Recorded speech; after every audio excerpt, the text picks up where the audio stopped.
The most venerable Bhagavan Mahavir, founder of the Jain religion, as well as his contemporary, Bhagavan Buddha, both of whom were completely God-realized, each in their separate teachings reflected the essential message of the Gita to people in folk languages.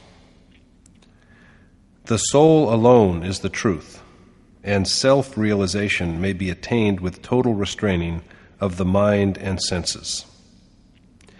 This is the essential message conveyed by the Gita.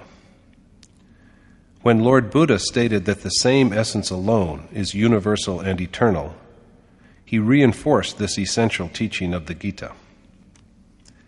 Not only such a teaching from Lord Buddha, but whatever essence has been professed as universal teachings in the name of religion or spirituality anywhere at all times, such as one universal God, prayer, repentance, penance, and so on, are all teachings found to be contained within the Gita itself, the original seed scripture of mankind.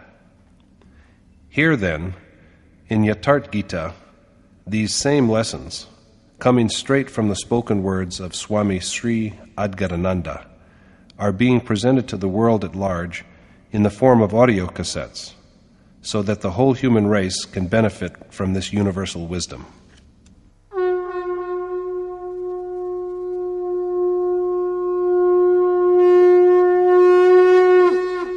Om Shri Paramatmane Namaha. Yatharth Gita, Srimad Bhagavad Gita. Chapter 4. Elucidation of the deed of Yajna. In Chapter 3, Yogeshwar Krishna had given the assurance that if a man followed his precept, free from delusion and with sincere devotion, he would be liberated from the bondage of action.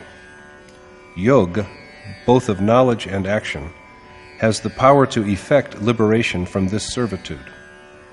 The idea of waging war is embodied in yoga. In the present chapter, he points out who the author of yoga is, as well as the stages by which this discipline has evolved.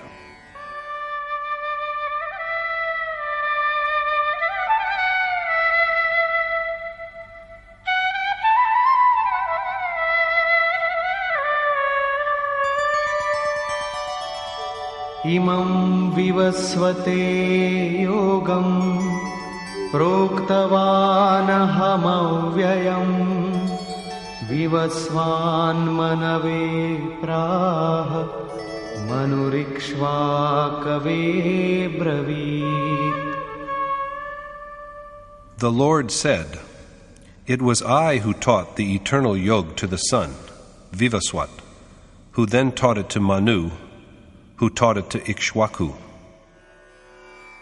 It was he, Krishna says, who at the beginning of devotion, Kalp, imparted the knowledge of eternal yoga to the sun, symbolizing righteous impulses, from whom it was passed on to Manu, symbolizing the mind, and then to Ikshwaku, symbolizing aspiration.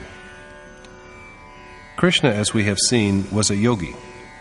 So it is a yogi, a sage dwelling in the Supreme Spirit, who initiates the everlasting yoga at the beginning, or, in other words, at the commencement of worship, and transmits it into the life breath. The sun, the embodiment of light existing in breath, represents the way of God realization. God is the one light that gives light to all.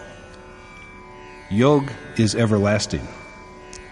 Krishna has said earlier that the inception, the seed of this process, is indestructible. If it is but begun, it does not cease until it has achieved perfection. The body is cured by medicines, but worship is the remedy for the soul. The beginning of worship is the beginning of self-cure. This act of devotion and meditation is also the creation of an accomplished sage. To the primitive man lying unconscious in the night of ignorance, who has not given a thought to yoga, is brought the perfection of yoga when he meets with an accomplished sage. Just by looking at the great man, by listening to his voice, by rendering albeit an inadequate service to him, and by associating with him. Goswami Tulsidas has also said this: ultimate bliss is granted to the man who has perceived God, as well as to the man who has been noticed by God. Krishna says that at the beginning he taught yoga to the sun. If a realized sage just casts a glance at a devotee, the refinement of yoga is transmitted into the life breath of the lucky soul. All beings that live are animated by the sun, by God who is subject to himself alone. Since light is life, or breath, it is ordained that the Supreme Spirit can be attained only by the regulation of life breath. Transmission of pious instincts into the early man is the imparting of knowledge of yoga to the sun, after which, in due time, the seed of this perfection sprouts in the mind. This is how gods pass on the knowledge to Manu. After the seed has sprouted in the mind, there will arise a wish for the realization of the sage's utterance. If the mind has something in it, there is also the desire to achieve it. This is Manu's preaching yoga to Ikshwaku. There will be a longing or aspiration to do that ordained act which is eternal and which liberates from the bondage of action. If it is so, there is the will to act, and worship is quickened. Krishna now speaks about the point to which yoga takes us after it has been set in motion.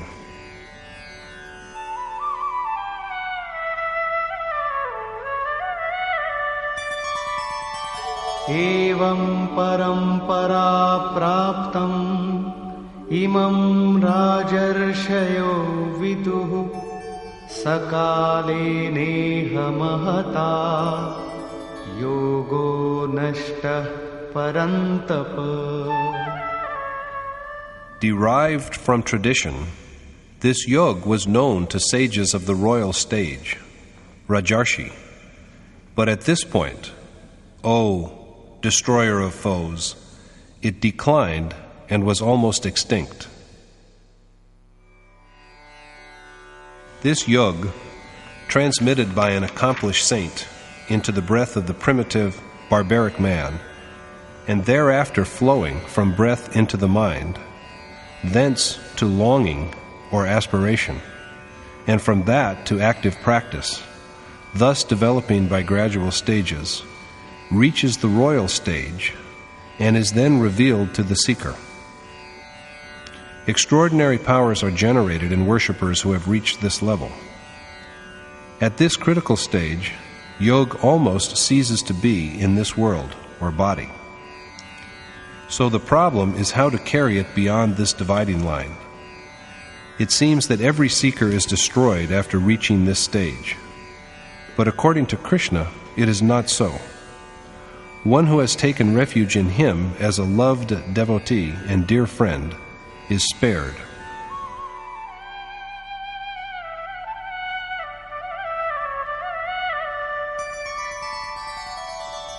Sa evayam maya tedya yoga prokta puratanah bhaktosi me sakha cheti rahasyam yetaduttamam. That is the timeless yoga which I now impart to you, because you are my devotee and beloved friend, and because this yoga embodies a supreme mystery. Arjuna is a Kshatri worshipper of the level of Rajarshi, at which, lashed by waves of achievement, worshippers are in danger of being destroyed. It is not that the beneficial nature of yoga is cancelled at this stage, but worshippers usually stumble after arriving at this point. That eternal and supremely mysterious yoga Krishna now imparts to Arjuna, because his disciple is in the same way on the brink of destruction. And he does this because Arjuna is devoted to him, single-mindedly reliant upon him, and a beloved friend. When the God we crave for, the accomplished sage, abides in the soul and begins to instruct him, only then does real worship begin. Here God and the accomplished sage, as prompters, are synonymous. If God descends into the heart at the level at which we stand, begins to check and guide, and support in case the worshipper stumbles, only then is the mind fully restrained. Unless God stands by as a charioteer, close to the soul as a prompter, there cannot be an adequate initiation to his path. Before this, the adorer is on trial. He has not yet achieved the state of true worship. My revered teacher, my God, used to say, "Ha! I had many a narrow escape, but God saved me. God taught me this, told me that." I sometimes asked, "Maharaji, does God also speak and talk?" Thereupon he would say, "Ho, God talks exactly like you and me, for hours, and without stopping." This made me sad, and I wondered how God speaks. This was an amazing revelation to me. After a while, Maharaji would say, "Why do you worry? God will also speak to you." Now I realize that every word of what he said is true. This is the sentiment of friendship that binds the individual soul with the cosmic spirit. When God begins to resolve doubts like a friend, only then can the worshipper cross the destructive stage safely. So far, Yogeshwar Krishna has dealt with the inception of yoga by a sage, the obstacles in its way, and the means of overcoming them. But Arjuna now asks him,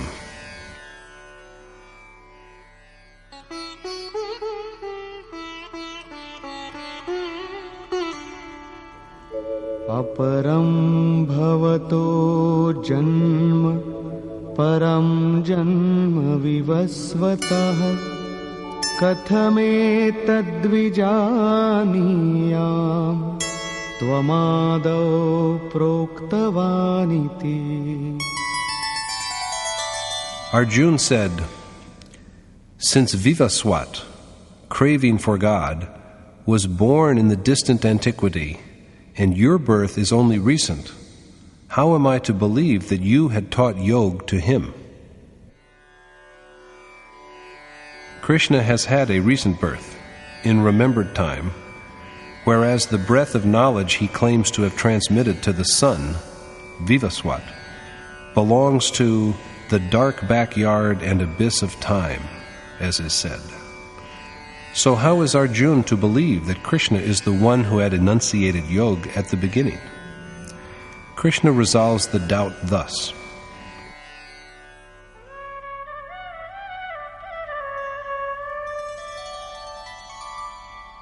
Bahuni me vyatitani janmani tava charjuna tanyaham veda sarvani natvam vetha parantapa.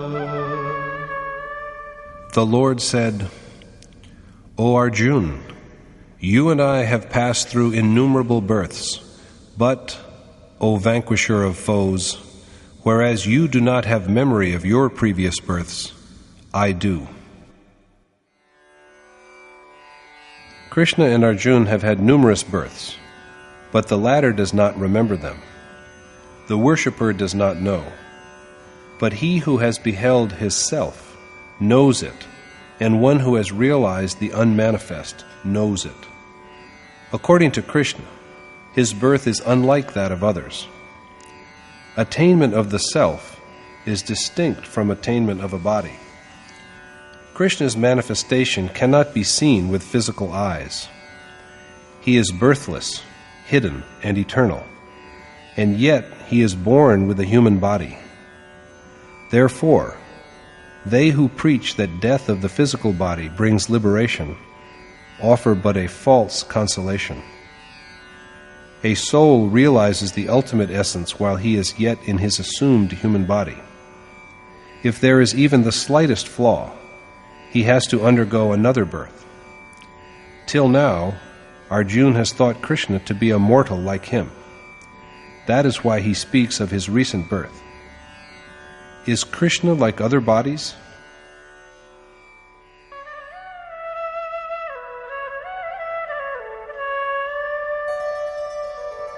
अजोऽपि सन्नव्ययात्मा भूतानामीश्वरोऽपि सन् प्रकृतिं स्वामधिष्ठाय सम्भवाम्यात्ममायया. Although imperishable, birthless, and God of all beings, I manifest myself, subduing the materialistic world of nature by the mysterious power of Atma Maya. Krishna is imperishable, birthless, and pervading the breath of all beings.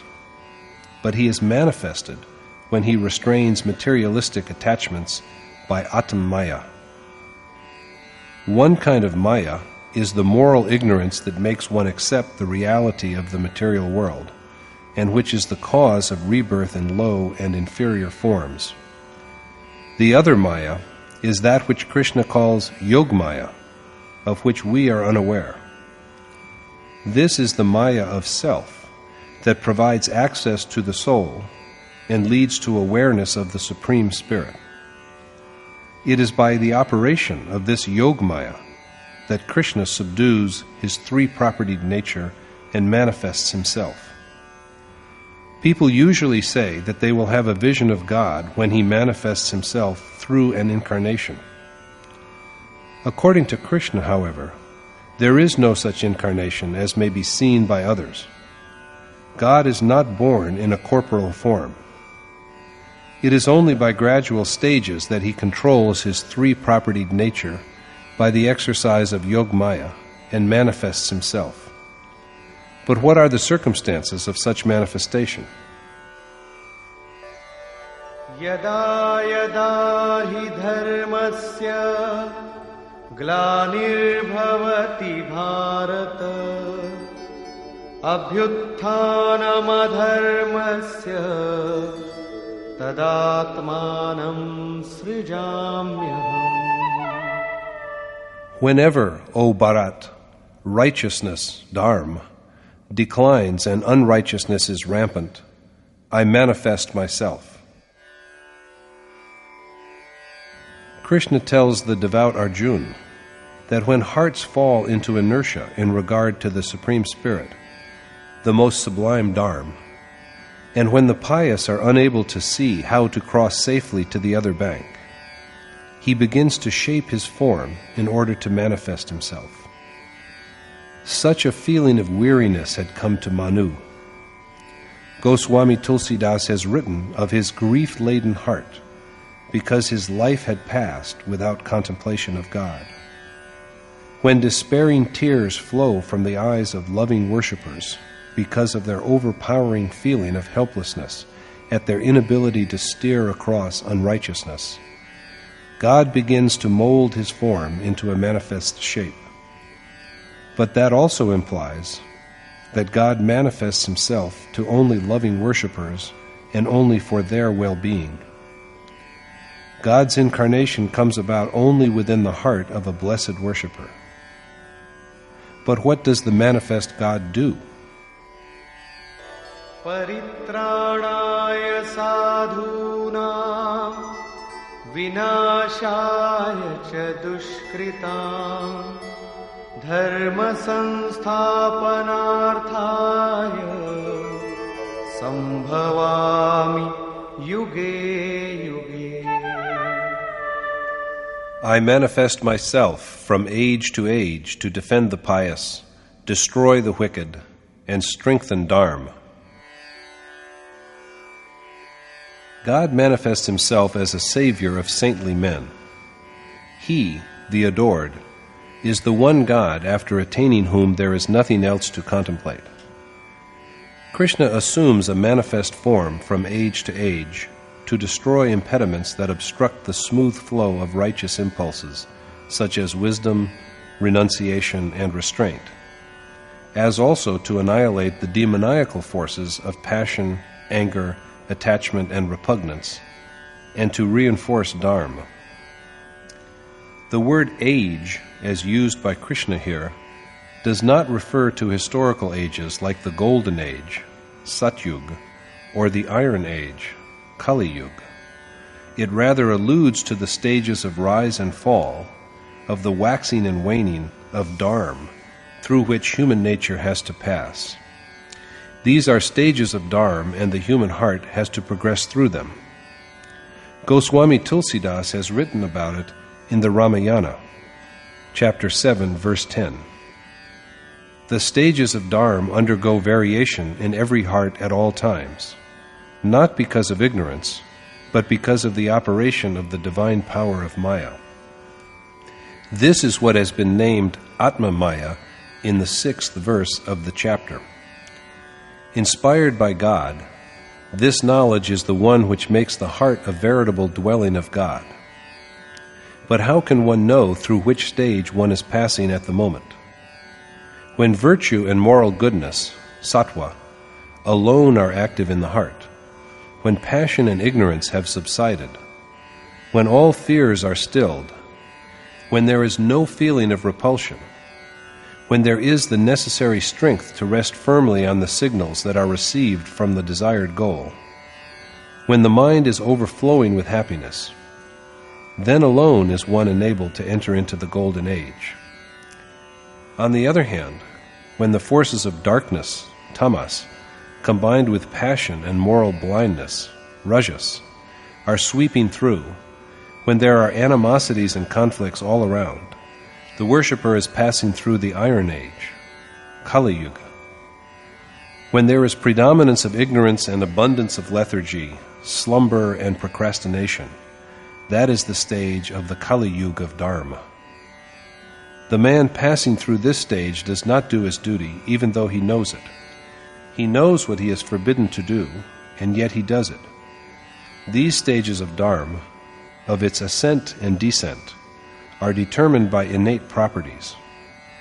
These stages are the 4 ages, Yug, according to some, the 4 classes Varn, according to others, and the 4 levels of spiritual seeking, excellent, good, medium, and low, according to yet others. In all the stages, God stands by the worshipper. Nevertheless, there is a plenty of divine favor at the highest stage, whereas the assistance appears to be meager at the lower stages. So Krishna tells Arjuna that a worshipper who is earnestly devoted to his ultimate goal is a sage, but he can be saved only when the flow of divine impulses such as wisdom, renunciation, and self-restraint, which provide access to the object, is unimpeded. Similarly, doers of wicked deeds are not undone just by the destruction of their non-existent mortal bodies, because they will be reborn with the same wicked impressions, sanskar, that they had earned in the previous life, and do the same evil which they had done before. So Krishna manifests himself in all ages to destroy moral perversions and to strengthen dharma. Installation of the one changeless God alone is the final destruction of evil. In brief, Krishna has said that he manifests himself again and again in all circumstances and categories to destroy evil and foster good, and to strengthen faith in the Supreme Spirit. But he does this only if there is profound regret in the worshipper's heart. So long as the grace of the worshipped God is not with us, we cannot even know whether evil has been destroyed or how much of it still remains. From the beginning to the moment of final attainment, God stays by the worshipper at all stages. He manifests himself only in the devotee's heart. Does not everyone see him when he manifests himself? According to Krishna, this is not so.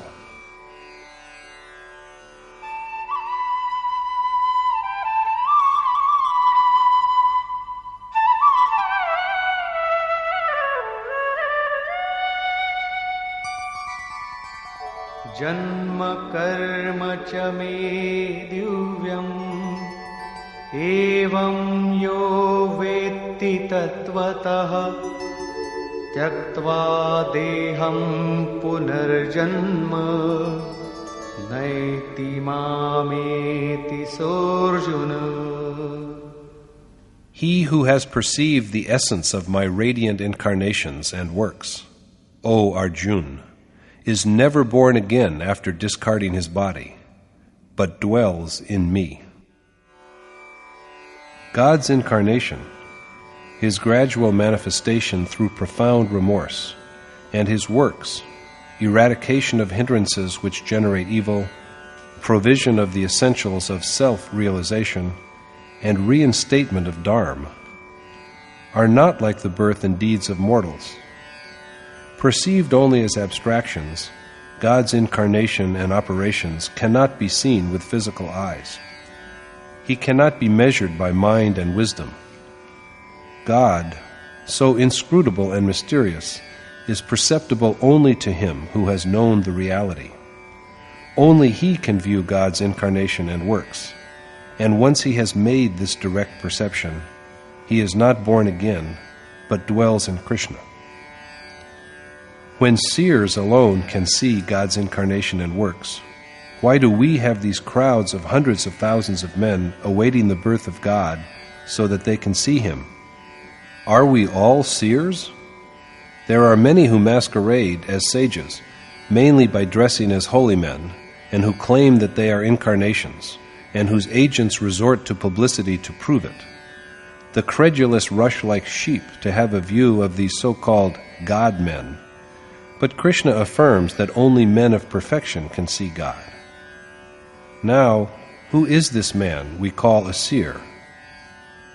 Giving his verdict on the real and the false in chapter 2, Krishna told Arjuna that the unreal has no being, and that the real has never been non-existent in all time, past, present, and future. This has been the experience of seers, rather than of linguists or wealthy men. Now he reiterates that although God manifests himself, only perceivers of essence can see him. He has been united with the ultimate reality and become a seer. We do not become seers by learning to count the 5 or 25 elements. Krishna further says that the soul alone is the ultimate reality. When the soul is united with this universal spirit, he too becomes God. So only a man who has realized the self can see and comprehend God's manifestation. It is evident, therefore, that God manifests himself in a worshipper's heart. At the outset, the worshipper is not able to recognize the power which transmits signals to him. Who is showing him the way? But after he has perceived the truth of the Supreme Spirit, he begins to see and understand, and thereafter, when he discards the body, he is not reborn. Krishna has said that his manifestation is internal, obscure, and luminous, and that the one who sees his radiance becomes one with him. But instead of this, people have made his idols, which they worship, and they imagine that he dwells somewhere in heaven. But this is far from the truth. Krishna only means by this that if men do the ordained task, they will find that they too are radiant.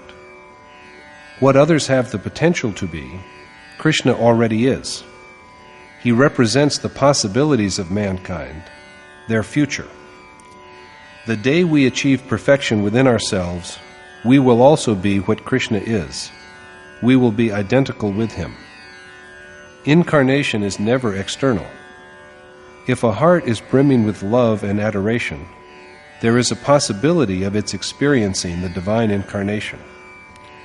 All the same, Krishna provides solace to the common people by telling them that many have realized him by treading on the ordained path.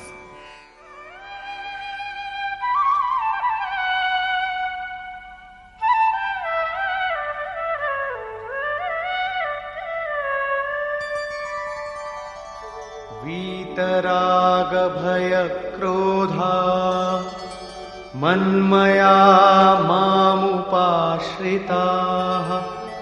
बहवो ज्ञानतपसा पूता मद्भावमागता. Free from passion and anger, wholly dedicated to me, finding shelter in me, and purified by knowledge and penance, many have realized my being. Many who have taken refuge in Krishna with single-mindedness and complete detachment, freed equally from passion and passionlessness, fear and fearlessness, anger and absence of anger, and purified by knowledge and penance, have attained to his state. It is not that only now it is so. This canon has always been in operation. Many have attained to his state before. But what is the way? Krishna shapes himself and appears in a heart that is filled with profound sorrow at the predominance of unrighteousness. It is people with such hearts who realize him. What Yogeshwar Krishna had previously called perception of reality, he now calls knowledge, or jnana. God is the ultimate reality. To perceive him is wisdom. Men with this knowledge therefore realize him. Here the problem is resolved, and Krishna now proceeds to distinguish worshippers according to their qualities.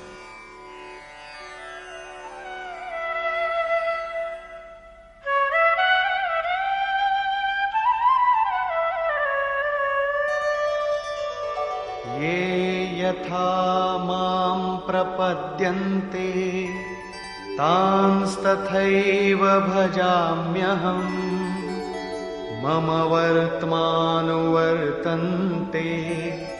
मनुष्याः पार्थ सर्वशः. O Parth, as men worship me, even so do I accept them, and knowing this, the wise follow me in every way. Krishna rewards his worshippers according to the nature of their devotion. He assists them in the same degree. It is the worshipper's dedication that is returned to him as grace.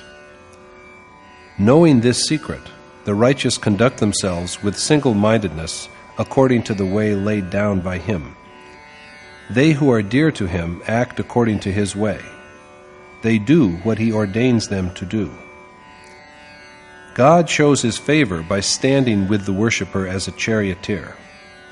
He begins to walk along with the worshipper and manifest his glory. This is the form of his loving care.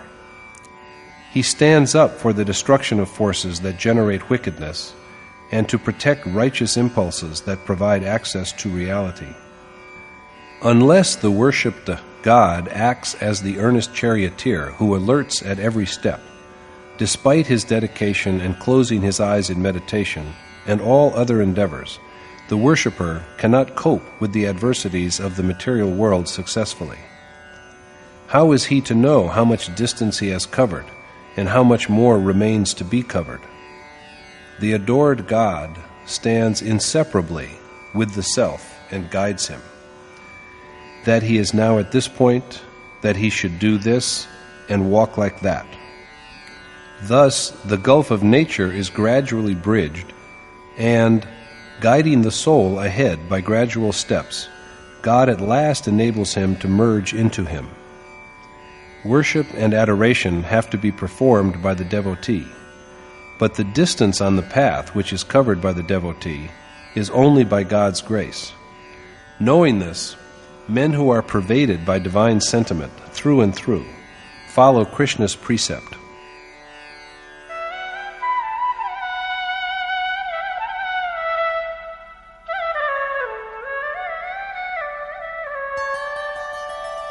काङ्क्षन्तः कर्मणां सिद्धिं यजन्त इह देवताः क्षिप्रं हि मानुषे लोके सिद्धिर्भवति कर्मजा. Desiring fruits of their action, men worship manifold gods, for the rewards of action are then earned quickly. Desiring accomplishment of the action within this human body, men take to the worship of many gods. Krishna has told Arjuna to perform the ordained action, which is performance of yajna, a way of worship, in which the incoming and outgoing life breaths are offered to God as oblation, and the outward-looking senses are burnt out in the fire of self-restraint, and whose final outcome is the attainment of God. The true meaning of action is worship, and this is again clarified later in this chapter. The outcome of this action is oneness with the eternal God, the supreme goal, the state of total actionlessness. Krishna says that men who follow his way worship gods for the attainment of actionlessness. That is, they strengthen divine impulses within. Krishna said in chapter 3 that Arjuna ought to practice yajna to foster gods, to strengthen his righteous impulses. He will progress more and more as these impulses are gradually strengthened and augmented. Thus advancing step by step, he will at last achieve the ultimate bliss. This is the final stage of the process of spiritual advancement that has to be gone through from the beginning to the end. Stressing the point, Krishna says that they who follow him, even though aspiring for accomplishment of action in their human bodies, tend the righteous impulses within, which quicken the advent of the state of actionlessness. Never failing, the process invariably succeeds. What, however, is the meaning of quickly or soon here? Is it that no sooner do we commence action than we are rewarded with the final achievement? According to Krishna, it is decreed that this height can be only gradually conquered, moving step by step. No one can leap across to the summit at once and bring about a miracle like the revelations that teachers of divinity nowadays claim for abstract meditation. Let us now see how it is.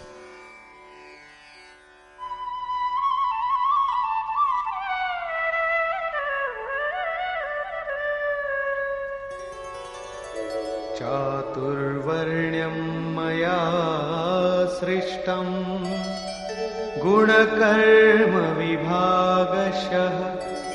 तस्य कर्तारमपि मां विद्यकर्तारमव्ययम्.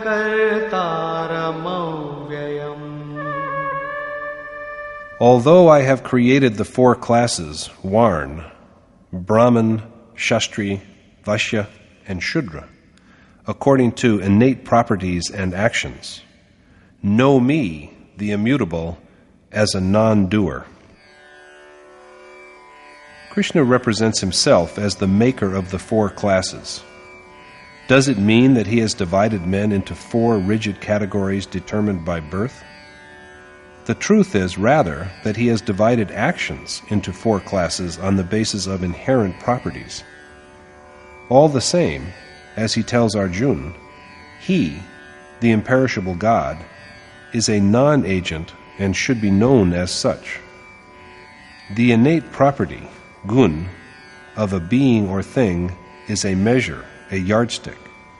If the dominant property is that of ignorance or darkness, tamas, it will result in an irresistible inclination to laziness, excessive sleep, wantonness, aversion to work, and compulsive addiction to evil, in spite of the realization that it is evil. How can worship commence in such a state? We sit and worship for 2 hours and we try to do it with the utmost earnestness, and yet we fail to secure even 10 minutes that are truly propitious. The body is still in quiet, but the mind, which should be really quiet, soars aloft, weaving webs of fancies. Waves upon waves of speculation toss it. Then why do we sit idly in the name of meditation and waste time?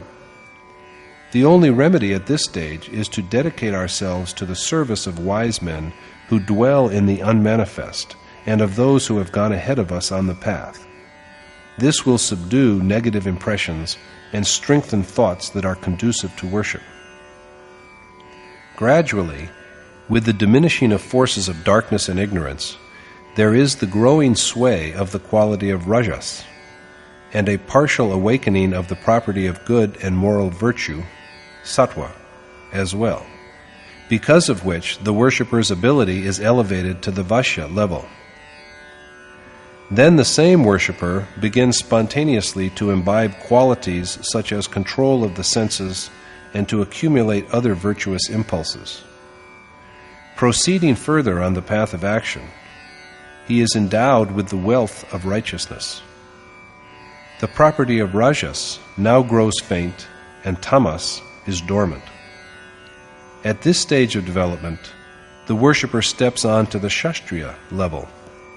Prowess, the ability to be immersed in action, unwillingness to retreat, mastery over feelings, the capacity to carve his way through the three properties of nature, all are now the inherent features of the worshipper's disposition.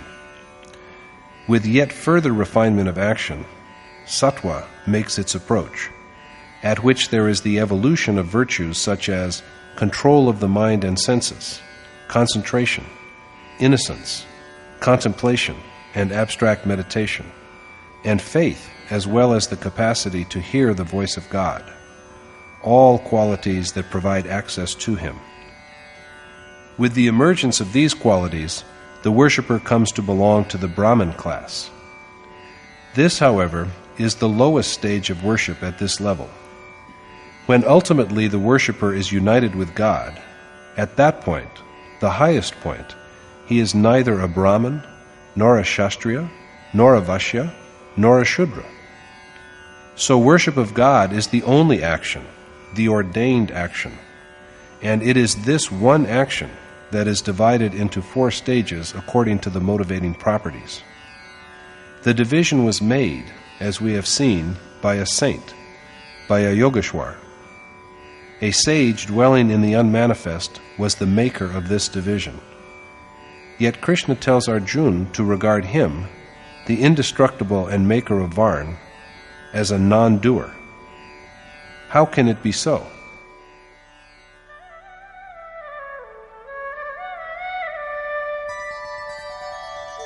Namam karmani limpanti, name karma phale spriha, iti mam yobhijanati, karma bhirna sabadhyate. I am unsullied by action because I am not attached to it, and they who are aware of this are in the like fashion unfettered by action. Krishna is unattached to the fruits of action. He said before that the deed by which yajna is accomplished is action, and that the one who tastes the nectar of wisdom generated by yajna merges into the changeless, eternal God. So the final consequence of action is attainment of the Supreme Spirit Himself. And Krishna has overcome even the desire for God, because He has become identical with Him. So He is also unmanifest like God. There is now no power beyond for which He should strive. So He is untouched by action, and they who know Him from the same level, from the level of God realization, are also not bound by action. Such are the realized sages who have reached the level of Krishna's accomplishment.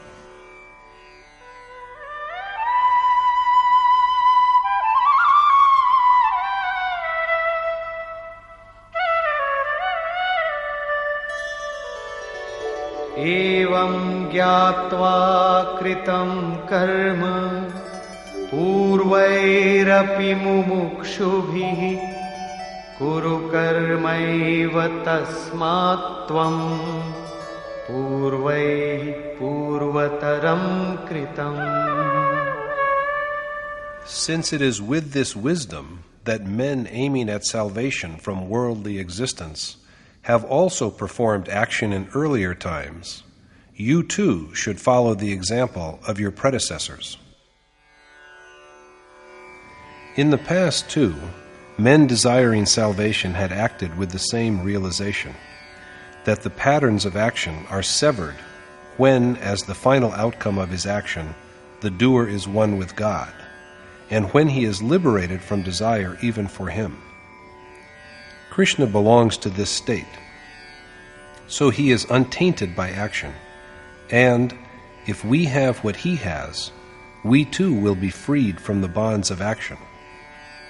Whoever knows what Krishna knows from his elevated position will be freed from action. So whatever Krishna might have been, the unmanifest God or accomplished sage, his attainment is within the reach of all of us. It was with this kind of wisdom that earlier men aspiring for salvation had set upon the path of action.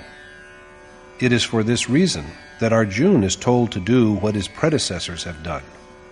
This is the only way that leads to the sublime good. So far, Krishna has stressed the performance of action, but he has not yet explained what this action is. He only mentioned it in chapter 2 and told Arjuna to listen to him on selfless action. He described its special features, one of which is that it gives protection against the terrible fear of birth and death. He then dwelt upon the precautions that have to be observed in its performance. But despite all this, he has not pointed out what action is. He later added in chapter 3 that whether one prefers the way of knowledge or the way of selfless action, action is a necessity in each case. One becomes neither wise by renouncing action, nor emancipated from action by just not undertaking it. They who suppress their organs of action with violence are just arrogant hypocrites. So Arjuna should act, restraining his senses with the mind. Krishna told him to do the ordained action, which is performance of yajna, to clarify the meaning of action. And now, in this chapter, he has told Arjuna that even scholars of great erudition are confounded by the problems of what action is and what actionlessness is. So it is important that action and actionlessness are understood well. Kim karma kima karmeti kavayopyatra mohitaha tatte karma pravakshami yajgyatva mokshase shubha.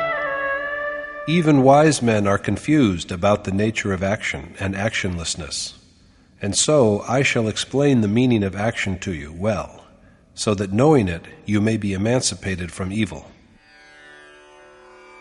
What are action and the state in which there is no action? Even men of learning are confounded by these questions. So Krishna tells Arjuna that he is going to expound well the meaning of action to him, so that he can be freed from worldly bondage. He has already said that action is something that liberates from the fetters of temporal life. Now again, he stresses the importance of knowing what it is.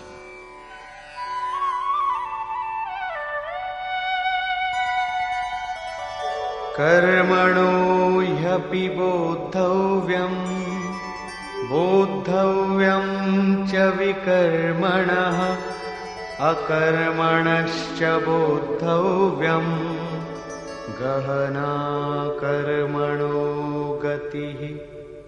It is essential to know the nature of action as well as of actionlessness, and also that of meritorious action, for the ways of action are so inscrutable.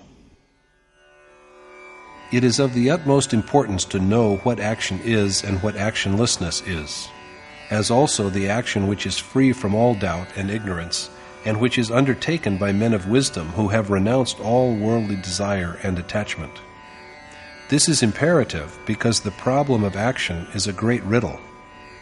Some commentators have interpreted the word vikarm in the text, which has been translated here as meritorious action, as instead forbidden or prohibited action, or diligent action, and so on.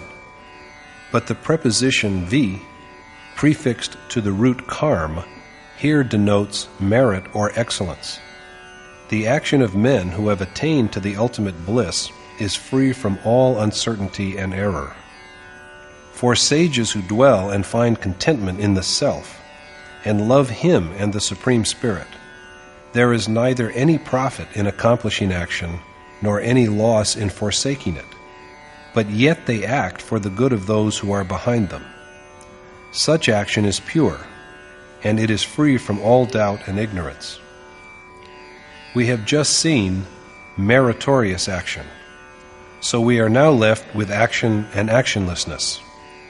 They are explained in the next verse, and if we do not understand the distinction between the two here, we will perhaps never understand it.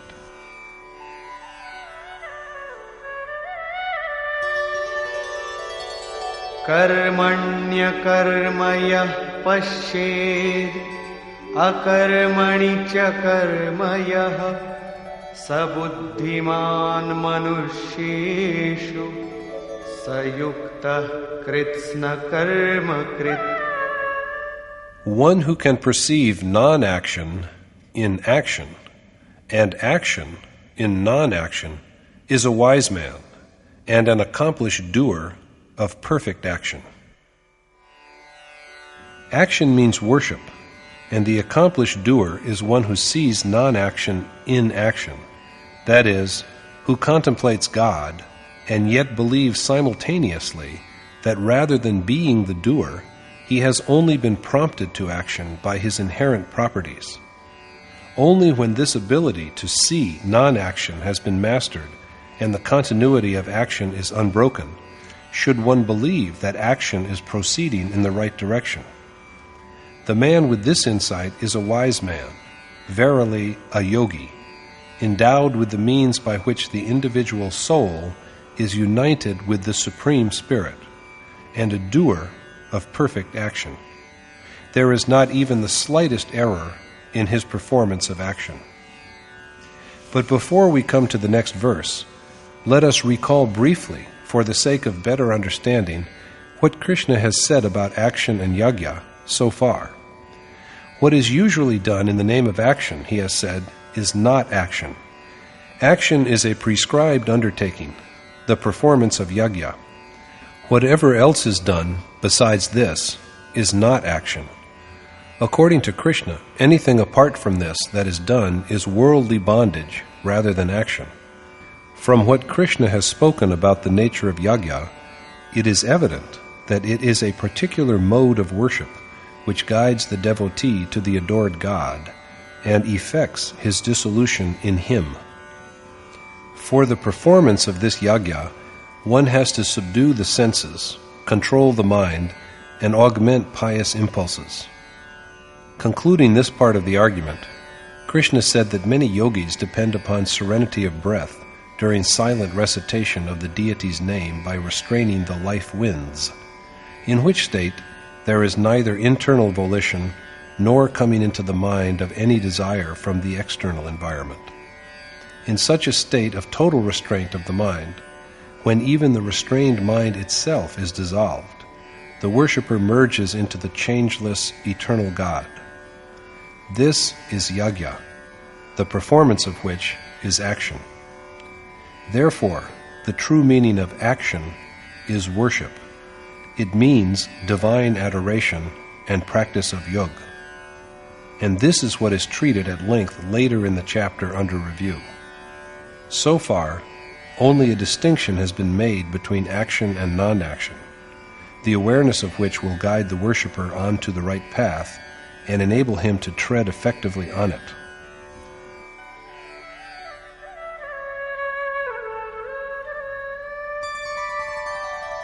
यस्य सर्वे समारम्भाः कामसङ्कल्पवर्जिताः ज्ञानाग्निदग्धकर्माणम् तमाहुः पंडितं बुधाः.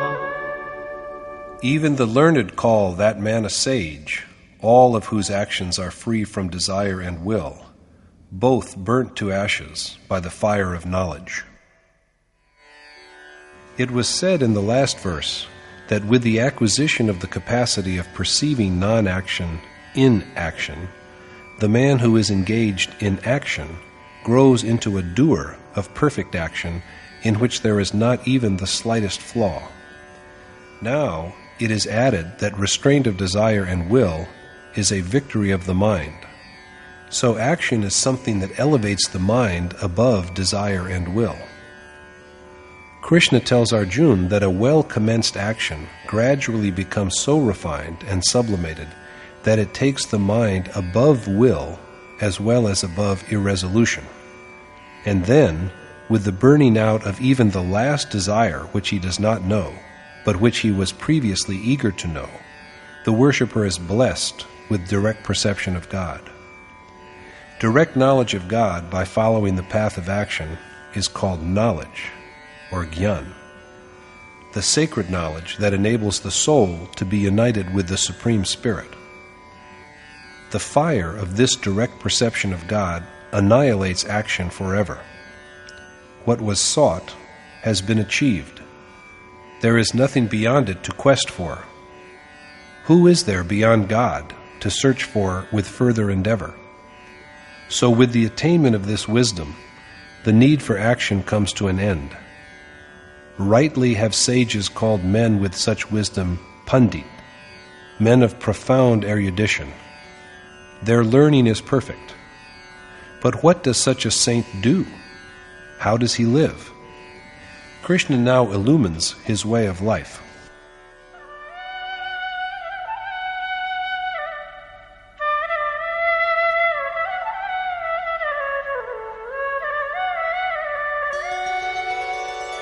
त्यक्त्वा कर्मफलासङ्गं नित्यतृप्तो निराश्रयः कर्मण्यभिप्रवृत्तोऽपि नैव किञ्चित् करोति सः. Independent of the world, ever contented, and renouncing all attachment to action as well as its fruits, such a man is free from action even while he is engaged in it.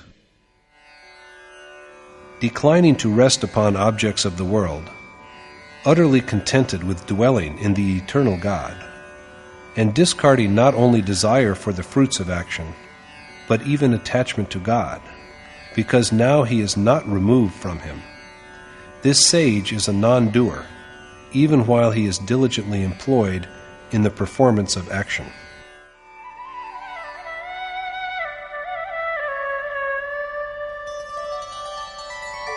निराशीर्यत चित्तात्मा त्यक्त सर्वपरिग्रहः शारीरं केवलं कर्म कुर्वन्नाप्नोति किल्बिषम्. He who has conquered his mind and senses and given up all objects of sensual pleasure does not partake of sin, even when his body seems to be engaged in action. It is only the physical body of the man who has overcome both his mind and senses, renounced all objects of worldly enjoyment, and achieved total freedom from desire, that seems to be engaged in action, whereas in truth he does nothing, and that is why he does not incur sin. He is perfect, and so he is emancipated from the cycle of birth and death.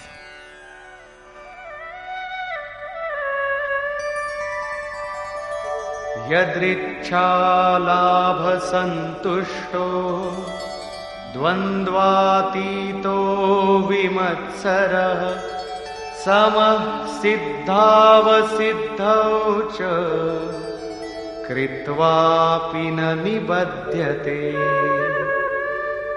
Contented with what comes to him unsought, he who is indifferent to happiness and sorrow, free from envy, and even-minded in success and failure, is a man of equanimity, unenslaved by action, even when he performs it. When a man is contented with whatever comes to him, without being desired or asked for, indifferent to happiness and sorrow, and love and animosity, free from any negative feeling, and abiding with equanimity in attainment and unattainment. He is not fettered by action, even though he appears to be engaged in it. Since the goal he had aimed at is now achieved, and it will not ever desert him, he is freed from the terror of defeat. Looking alike at achievement and non-achievement, this man acts, but without infatuation. And what he does is nothing other than yajna, the act of supreme sacrifice.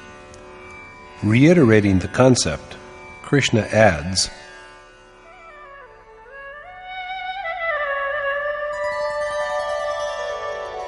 Gata sangasya muktasya jnanavasthita chetasah yajñāyācaratah karma samagram praviliyate. When a man is free from attachment, his mind rests firmly in the knowledge of God, and when his actions are like the yajna made to God, he is truly emancipated, and all his actions cease to be. Performance of yajna itself is action, and direct perception of God is knowledge. Acting in the spirit of sacrifice and dwelling in the knowledge achieved from direct perception of God, all the actions of this liberated man who is devoid of attachment and desire undergo a process of dissolution. Now his actions are of no consequence to the worshipper, because God, the goal he has striven for, is no longer away from him. Now, what other fruit will grow from a fruit? Therefore, such liberated men's need of action for themselves comes to an end. Yet they act as messiahs, but even while doing this, they remain untouched by what they do. Krishna accounts for this in the following verse.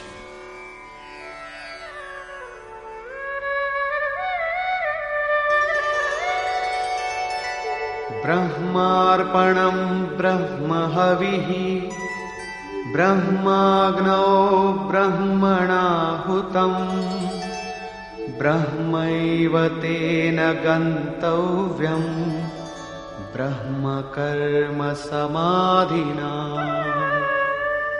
Since both the dedication and the oblation itself are God, and it is the godlike teacher who offers the oblation to the fire, which is also God, the attainment also of the man whose mind is set on godlike action is God himself.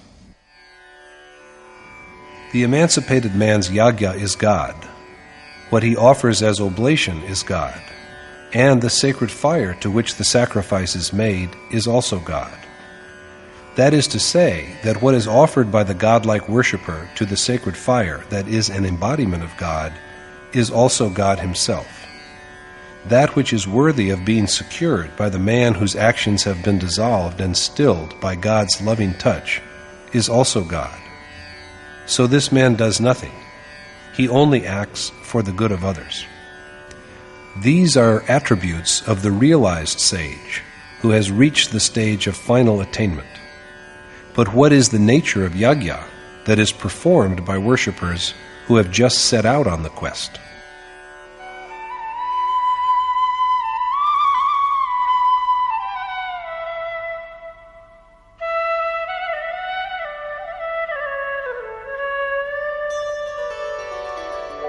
Daivamevapare yajñam yoginah paryupasate brahmagnavapare yajñam yajñenaivopajuhvati.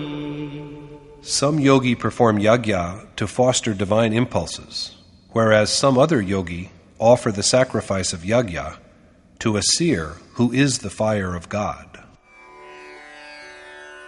In the last verse, Krishna portrayed the sacrifice made by sages who have made their abode in the Supreme Spirit. But he now depicts the yajna performed by worshippers who wish to be initiated into yoga. These novices undertake sincere performance of yajna to gods to foster them. That is, they strengthen and augment divine impulses in the heart. Here, it is useful to remember how Brahma had directed mankind to foster gods, that is, to foster divine impulses in the heart, by yajna. The more virtues there are cultivated and garnered in the heart, the more the worshipper advances towards the ultimate excellence until at last he attains it. The novice worshipper's yajna is thus aimed at strengthening the forces of righteousness in his heart. A detailed account of the divine treasure of righteousness is given in the first 3 verses of chapter 16. Righteous impulses lie dormant in all of us, and it is an important duty to cherish and wake them up. Pointing this out, Yogeshwar Krishna tells Arjuna not to grieve because he is endowed with these godly merits. With them he will dwell in Krishna and attain to his eternal being, because righteousness brings the ultimate good. On the contrary, there are the demoniacal, devilish forces which lead the soul to rebirth in low and inferior forms. It is these negative impulses that are offered as oblation to the fire. This is yajna, and also its inception. Other yogi perform yajna by offering sacrifice to the accomplished teacher in his heart, the sacred fire that is an embodiment of God. Krishna further adds that in the human body, he is the adiyajna, or that in whom the oblation is consumed. Krishna too was a yogi and an accomplished teacher. These other yogi offer oblations to the godlike teacher who also annihilates evils like fire. They perform sacrifices aimed at this accomplished teacher, who is also an embodiment of sacrifice. In brief, they concentrate their minds on the form of an accomplished teacher, a fully realized sage.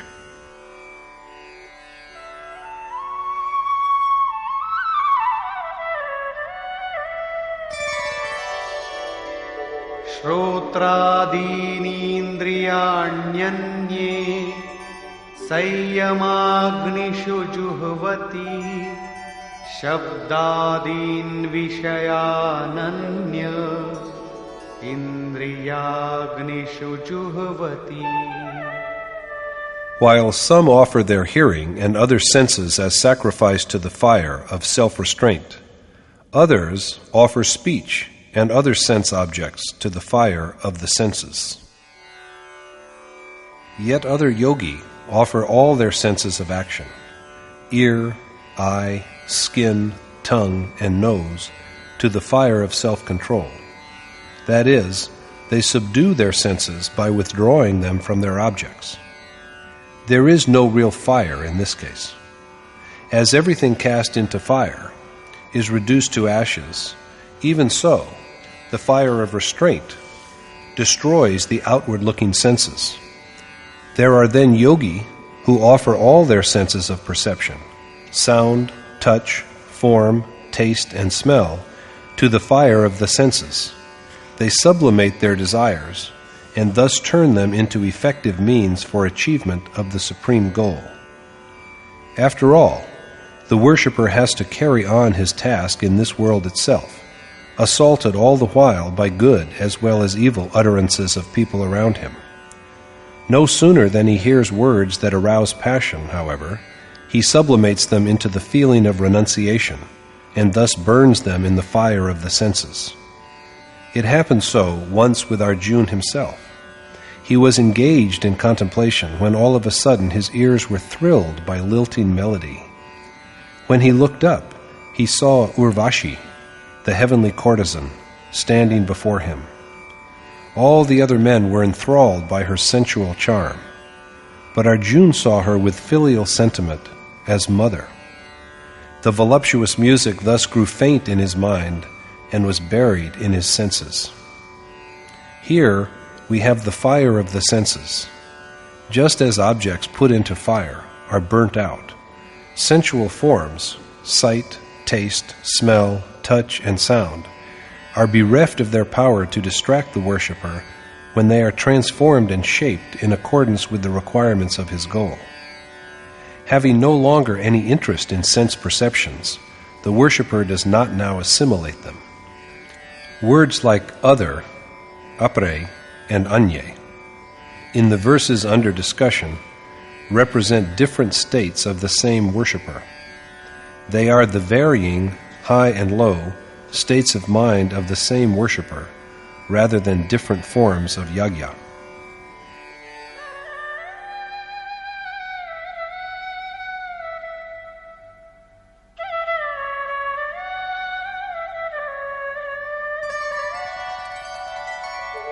सर्वाणि इन्द्रियकर्माणि प्राणकर्माणि चापरे आत्मसंयमयोगाग्नौ जुह्वति ज्ञानदीपिते.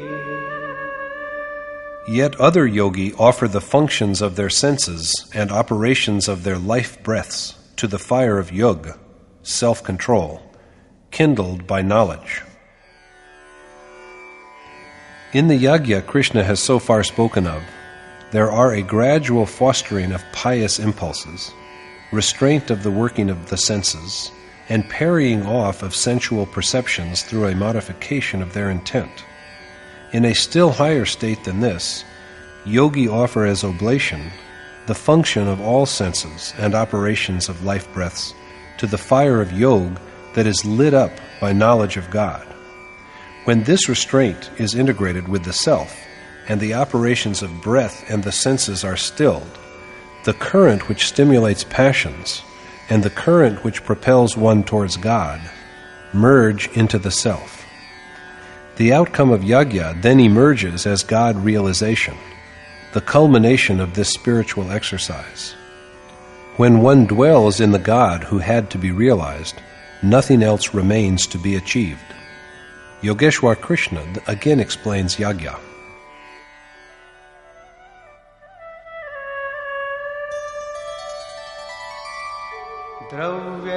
द्रव्ययज्ञास्तपो यज्ञा योगयज्ञास्तथा परे स्वाध्यायज्ञानयज्ञाश्च यतयः संशितव्रताः. Just as many perform yajna by making material gifts in service of the world, some other men perform yajna through physical mortification. Some perform the sacrifice of yoga, and yet others who practice severe austerities perform yajna through the study of scriptures. There are many who make sacrifice of wealth. They contribute riches to the service of saints. Krishna accepts whatever gifts are offered to him with devotion, and he is a benefactor of those who make these gifts. This is the yajna of wealth or riches. To serve every man, to bring those who have strayed back to the right path by contributing wealth to the cause, is the sacrifice of riches. These sacrifices have the capability to nullify the natural sanskars. Some men mortify their senses through penances for the observance of their dharma. In other words, their sacrifice, made according to their inherent properties, is penance, humiliation of the body, and it belongs to the stage between the lowest and highest levels of yajna. Wanting inadequate knowledge of the path that leads to God, the Shudra worshipper who is just setting out on the way of worship undergoes penance by rendering service. The Vaishya by acquisition of divine riches, the Kshatriya by demolishing passions and anger, and the Brahmin with his ability to be united with God. All of them have to toil alike. In truth, yajna is one, and there are only its lower and higher stages governed by innate properties. My noble teacher, the revered Maharaji, used to say, to trim the mind along with the body and senses in keeping with the goal is penance. They tend to digress from the goal, but have to be pulled back and applied to it. There are many who practice the yajna of yoga. Yoga is the joining of the soul, wandering amidst nature, with God who is beyond nature. A clear definition of yoga is found in the 23rd verse of chapter 6. Usually, the meeting of two objects is yoga. But is it yoga if a pen meets paper or a dish meets a table? Of course not, because both are made of the same 5 elements. They are one, not two. Nature and the self, by contrast, are two entities, distinct from each other. There is yoga when the nature-based soul meets the identical God, and when nature is dissolved in the soul. This is the true yoga. So there are many who resort to a strict practice of restraint because it is conducive to this union. The practitioners of the yoga of sacrifice, yajna, and they who are given to severe austerities keep in view their own self and perform the yajna of knowledge. Here, non-violent but severe austerities, such as restraint, religious observance, the appropriate posture of sitting, serenity of breath, withholding of the mind along with physical organs, retention meditation, and perfect absorption of thought in the Supreme Spirit, are indicated as the eightfold features of yoga. There are many who undertake self-study because they aim at self-knowledge. Reading books is but the first step to self-knowledge, for in the true sense, it is derived only from contemplation of the self, which brings about attainment of God, and the final outcome of which is knowledge or intuitive perception. Krishna now points out what is done for this yajna of knowledge or contemplation of the self.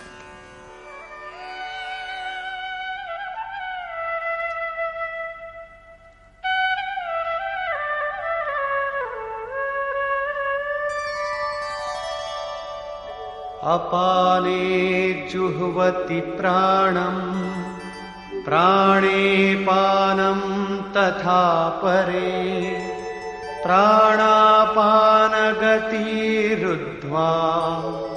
प्राणायामपरायणाः.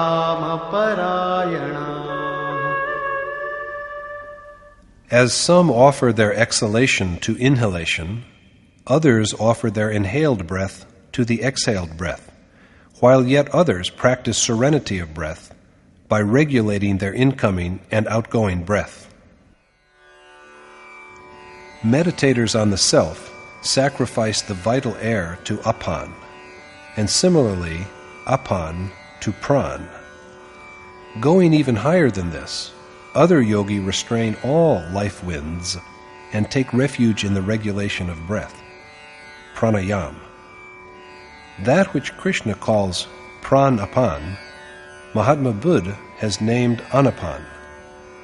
This is what he has also described as shwas-prashwas, inhaling and exhaling. Pran is the breath that is inhaled, whereas apan is the breath which moves out. Sages have found by experience that along with breath, we also imbibe desires from the surrounding environment, and similarly transmit waves of inner pious as well as impious thoughts with our exhalations. Non-assimilation of any desire from an external source is the offering of pran as oblation, whereas suppression of all inner desires is the sacrifice of apan. So there is generation of neither internal desire nor grief because of thoughts of the external world. So when both pran and apan are properly balanced, breath is regulated. This is pranayam, the serenity of breath. This is the state in which the mind is supreme, for restraint of breath is the same as restraint of mind. Every accomplished sage has taken up this subject, and there is mention of it in the Ved. This is what the revered Maharaji also used to say. According to him, the one name is recited at 4 levels: Vaikhari, Madhyama, Pashyanti, and Para. Vaikhari is that which is manifest and audible. The name is pronounced in such a way that we, as well as other men sitting around us, may hear it. Madhyama is muttering the name at a medium pitch, so that the worshipper alone, but not even the man sitting beside, may hear it. This articulation is made within the throat. There is thus the gradual generation of an unbroken stream of harmony. When worship is yet more refined, the stage is reached when the worshipper develops the capacity to visualize the name. After this, the name is not recited, because it has now become an integral part of the life breath. The mind stands as an onlooker and just views what the breath shapes. When does it come in? And when does it go out? And what does it say? Sages of perception tell us that it articulates nothing except the name.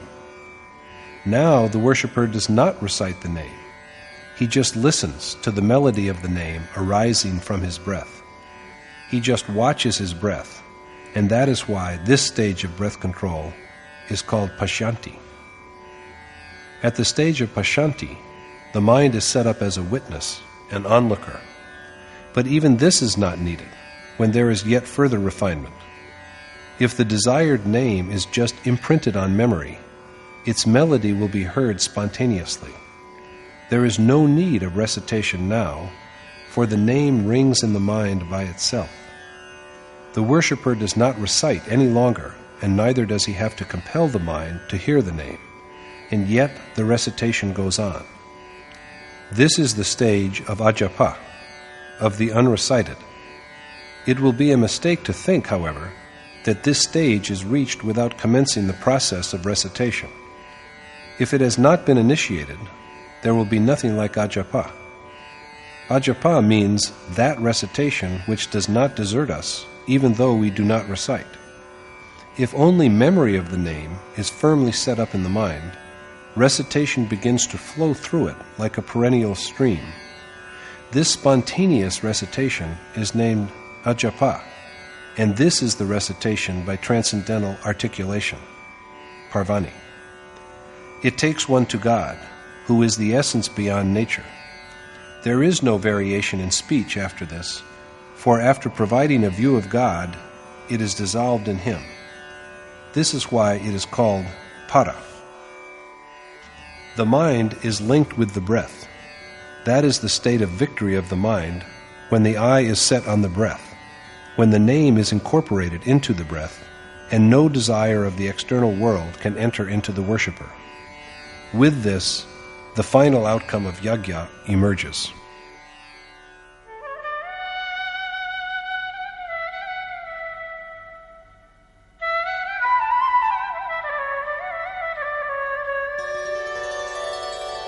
अपरे नियताहाराः प्राणान् प्राणेषु जुह्वति सर्वेप्येते यज्ञविदो यज्ञक्षपितकल्मषाः.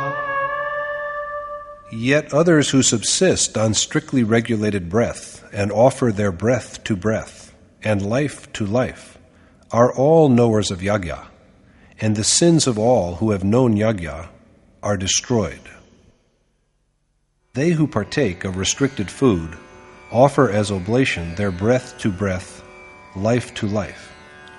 My noble teacher, the revered Maharaji, used to say that the food, posture of sitting, and sleep of a yogi should be steady. Regulation of food and pleasure is a necessity. Many yogi who observe such discipline renounce their breath to breath, concentrating on inhalations and paying no heed to exhalations. With each incoming breath, they hear Om. Thus men whose sins have been destroyed by yajna are men of true knowledge. Krishna now speaks of the outcome of yajna.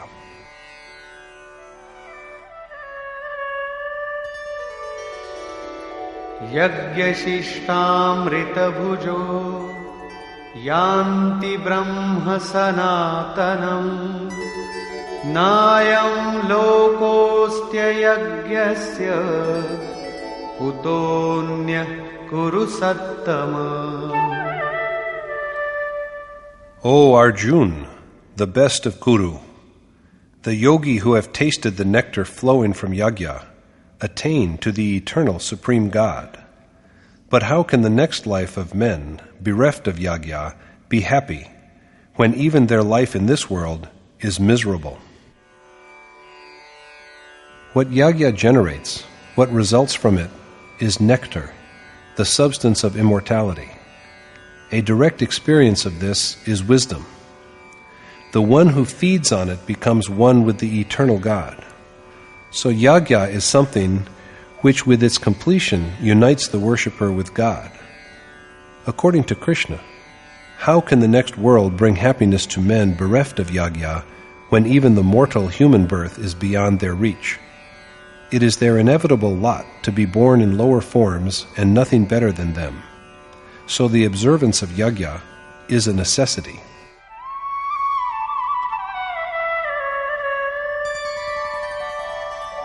एवं बहुविधा यज्ञा वितता ब्रह्मणो मुखे कर्मजान् विद्धितान् सर्वान् एवं ज्ञात्वा विमोक्ष्यसे. Many such yagya are laid down by the Ved, but they all germinate and grow from the ordained action. And performing their various steps, you will be freed from worldly bondage. There are several steps of yagya elaborated by the Ved, God's own words. After realization, God assumes the body of accomplished sages. The minds of men who have become one with God are then mere instruments. It is God who speaks through them. So it is in His voice that these yagya have been enunciated. Krishna tells Arjuna that he should know that all these yagya have arisen from action. This is what he has said before also, in chapter 3, verse 14. He has just pointed out that all those whose sins have been wiped out by yagya are the real knowers of yagya. And now he tells Arjuna that he will be freed from the bonds of the world if he knows that yagya arises from action. Here, the Yogeshwar has clearly stated the meaning of action. That conduct is action by which yagya is accomplished. Now, there is no harm in engaging ourselves in trade, service, and politics, if, in doing them, we can earn divine riches, contemplate an accomplished teacher, restrain the senses, offer the oblation of outgoing breath to the incoming breath, sacrifice inhalations to exhalations, and regulate the vital winds of life. But we know that it is not so. Yagya is the only exercise that transports one to God the very moment it is complete. Do any other work you like, if it takes you to God in the same way. In fact, all these forms of yagya are but internal processes of contemplation, forms of worship which make God manifest and known. Yagya is the special ordained mode that helps the worshipper to traverse the path that leads to God. That by which this yagya is accomplished, regulation and serenity of breath, is action. The true meaning of action is therefore worship. It is usually said that whatever is done in the world is action. Work without desire or selfish interest is the way of selfless action. Some feel that it is action if they sell imported fabric for greater profit. They feel they are men of action. For others, dealing in indigenous goods to serve the country is the way of selfless action. If one acts with dedication or trades without thinking of profit and loss, that is the way of selfless action. Fighting a war or contesting an election without thought of winning and losing makes one a doer of selfless action. But these deeds cannot bring salvation. Krishna has said categorically that the ordained action is only one, and he has told Arjuna to do it. The performance of yagya is action, and yagya is sacrifice of breath, restraint of the senses, contemplation of the Supreme Spirit, the accomplished teacher, who symbolizes yagya, and finally, regulation and serenity of breath. This is the stage of mind's conquest. The world is nothing but an extension of mind. In Krishna's words, the transient world is conquered right here, upon this bank and shoal of time, by men who have achieved even-mindedness. But what is the relation between such equanimity of mind and subjugation of the world? If the world itself is conquered, where does one halt? According to Krishna, God is flawless and impartial, and unaffected by passion, and so is the mind of the man who has secured knowledge. So the two become one. In brief, the world is an expanded form of the mind. So the mutable world is the object that has to be offered as a sacrifice. When the mind is perfectly controlled, there is also perfect control over the world. The outcome of yajna appears clearly when the mind is fully restrained. The nectar of knowledge that is generated by yajna takes the man who has tasted it to the immortal God. This is witnessed by all sages who have realized God.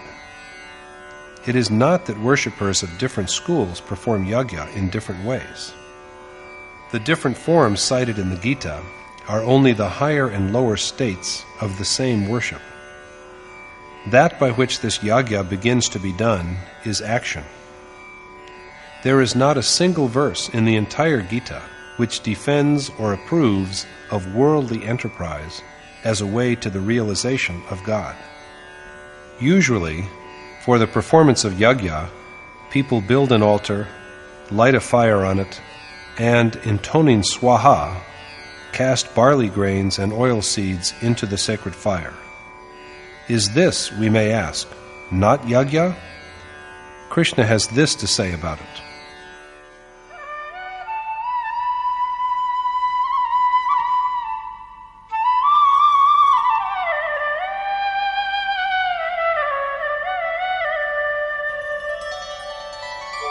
श्रेयान् द्रव्यमयाद् यज्ञात् ज्ञानयज्ञः परन्तप सर्वं कर्माखिलं पार्थ ज्ञाने परिसमाप्यते.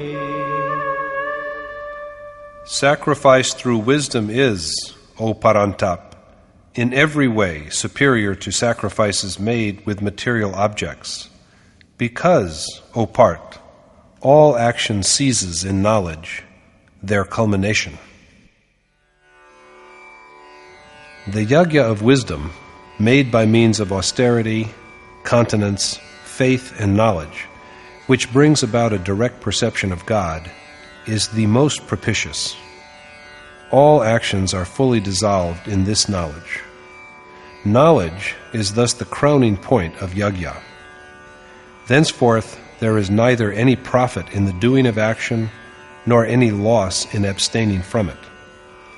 In the same way, there are yajna that are performed with material objects, but they are insignificant in comparison with the yajna of knowledge, which enables a man to have direct perception of God.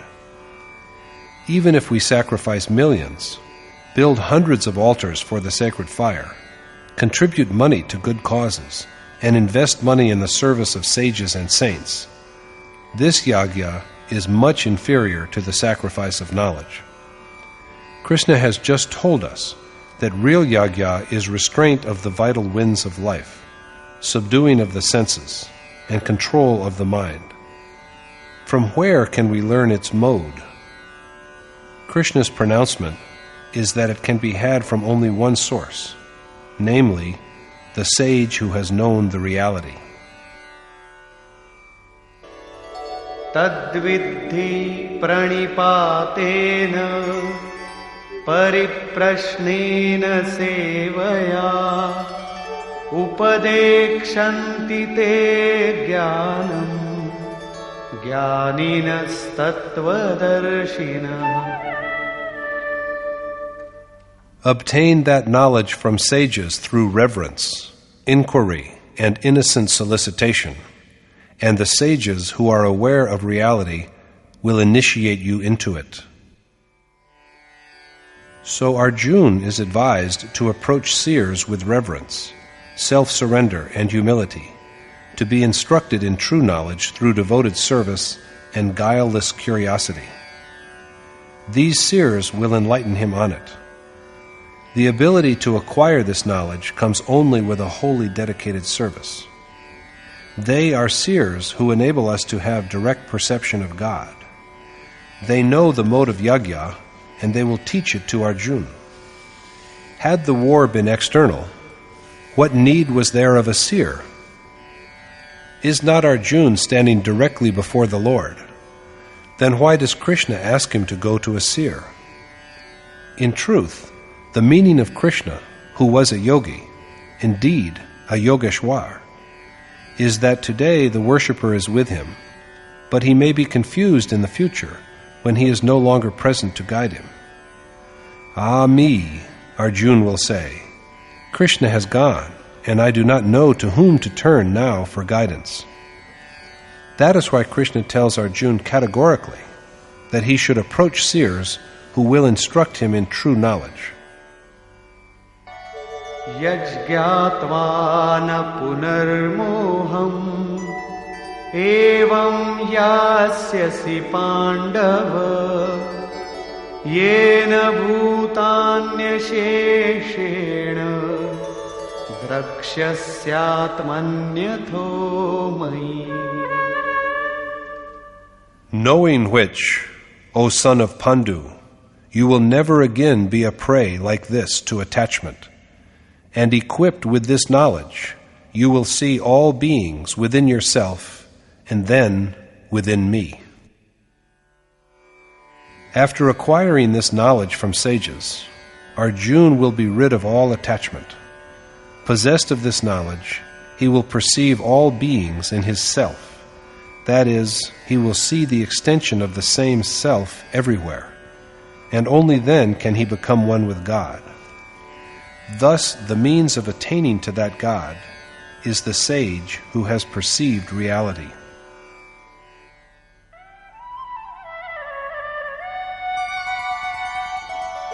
Api chedasi papebhyah sarvebhyah papakrittamah sarvam jnanaplavenaiva vrijinam santarishyasi. Even if you are the most heinous sinner, the ark of knowledge will carry you safely across all evils. We should not make the error of concluding from this that we will know salvation even with committing more and yet more sin. Krishna rather intends to say by this that we should not be under the mistaken impression that we are such great sinners that there cannot be salvation for us. So this is Krishna's message of hope and courage to Arjuna and to everybody, that despite being the doer of sins greater than the sins of all sinners, he will sail across sins successfully by the ark of knowledge acquired from seers. Thus,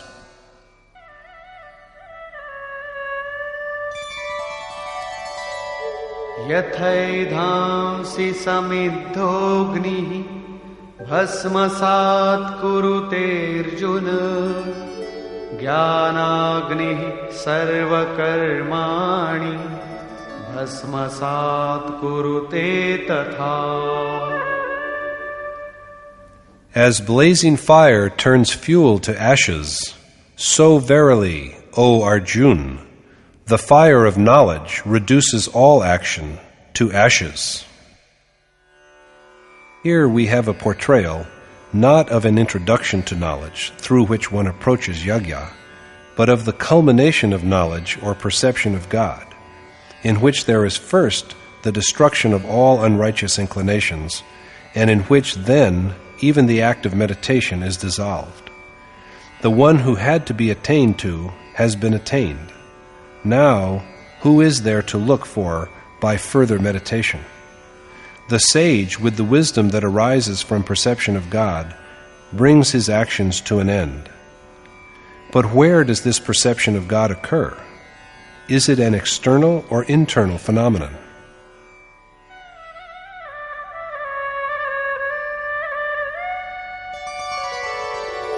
नहि ज्ञानेन सदृशं पवित्रमिह विद्यते तत्स्वयं योगसंसिद्धः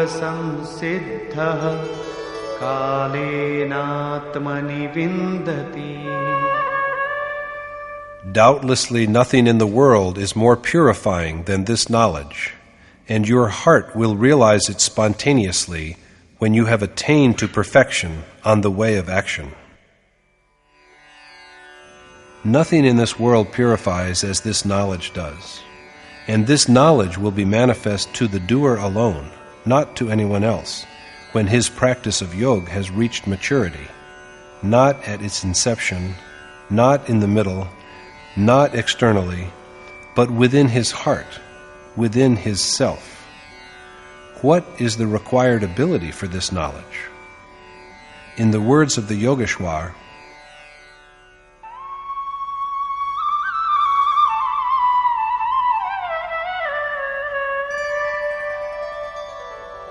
श्रद्धावान् लभते ज्ञानं तत्परः संयतेन्द्रियः ज्ञानं लब्ध्वा परां शान्तिम् अचिरेणाधिगच्छति.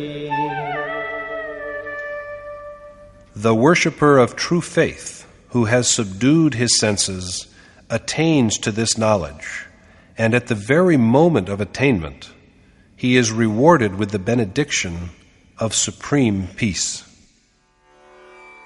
For realization of God, one needs to possess faith, determination, and restraint of the senses. If there is no intensely felt curiosity for the knowledge of God, even taking refuge in a seer will not bring it. Also, mere faith is not enough. The worshipper's effort may be feeble.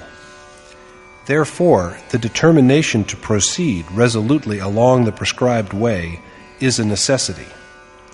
Along with this, it is also necessary to restrain the senses.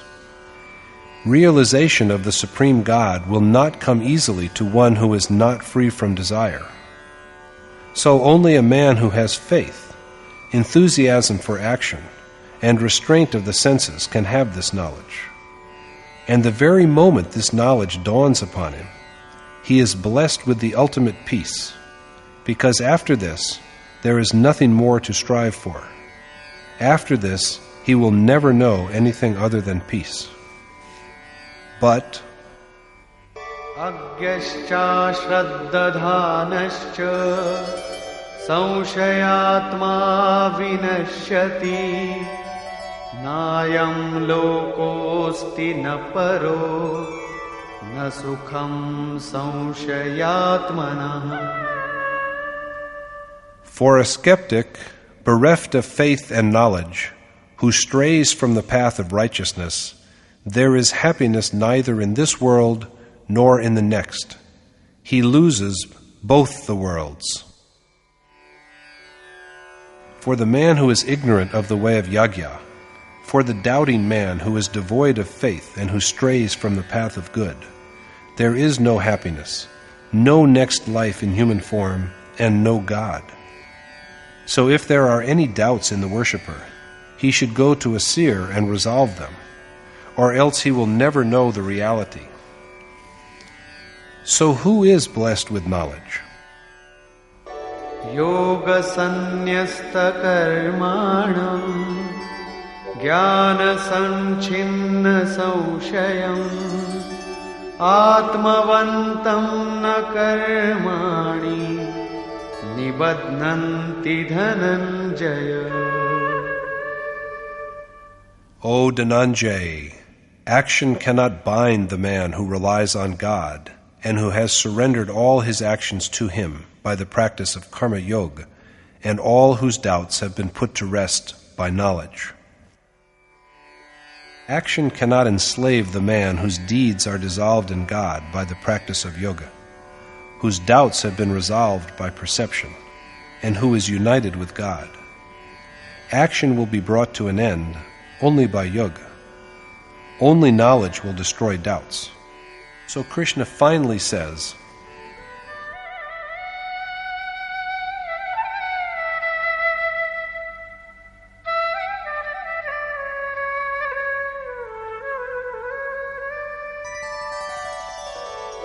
तस्मादज्ञानसम्भूतं हृत्स्थं ज्ञानासिनात्मनः चित्वैनं संशयं योगम् आतिष्ठोत्तिष्ठ Bharat. So, O Bharat, dwell in yoga and stand up to cut down this irresolution that has entered your heart because of ignorance, with the steel of knowledge. Arjuna has to fight, but the enemy, irresolution, is within his own heart, not outside. When we proceed on the way of devotion and contemplation, it is but natural that feelings of doubt and passion will arise as obstacles before us. These enemies launch a fearful assault. To fight them and overcome them, through the destruction of uncertainties by the practice of the ordained yajna, is the war that Arjuna has to wage, and the result of this war for him will be absolute peace and victory, after which there is no possibility of defeat. Conclusion. At the outset of the chapter, Krishna says that he had imparted knowledge of yoga to Vivaswat in the beginning. Vivaswat taught it to Manu, and Manu to Ikshwaku, and thus the knowledge evolved to the state of Rajas. The teacher who had imparted this knowledge was Krishna, or in other words, one who is birthless and unmanifest. A realized sage also is birthless and unmanifest. His body is but an abode in which he dwells. It is God himself who speaks through his voice. It is by some such sage that yoga is imparted. Even a glance of such a sage irradiates one's life breath with the effulgence of self-realization. Possessing the light it sends forth, the sun symbolizes the ever-luminous God who resides in, as well as expresses himself through, breath. Imparting the knowledge of yajna to the sun stands for awakening of the divine life that lies dormant and unperceived in every human heart. Transmitted to breath, this light is hallowed into a sacred discipline. In due course, it enters the mind as a resolve. Realization of the significance of Krishna's utterance to Vivaswat gives rise to a hankering for achieving it, and yoga is then transformed into action. The point in hand needs further elaboration. Vivaswat, Manu, and Ikshwaku are symbolic primogenitors of mankind. Vivaswat represents the unenlightened primitive man without spiritual awakening. It is a sage who sows the seeds of devotion in this man. There then comes into being a desire for God that arises in the mind, which is Manu in microcosm. The mind transforms the aspiration into an acute craving, which is embodied as Ikshwaku, and the process of changing it into practice is speeded up. After having gone through the first two stages, when the worshipper is endowed with divine impulses, the yearning for God enters upon the third stage, when yoga becomes known and begins to manifest its glory. This is indeed a stage fraught with risk, for yoga is now on the brink of destruction. But they who are loved devotees and dear friends are provided with succor by sages like Krishna. When Arjuna refers to his recent birth, Krishna points out that although unmanifest, imperishable, birthless, and pervading all beings, he yet manifests himself by Atam-maya and by subduing by his yoga his nature with its three properties. What then does he do after manifesting himself? Since the beginning, he has undergone one incarnation after another to protect that which is fit for accomplishment, as well as to destroy forces which give rise to evils and to strengthen the godlike Dharma.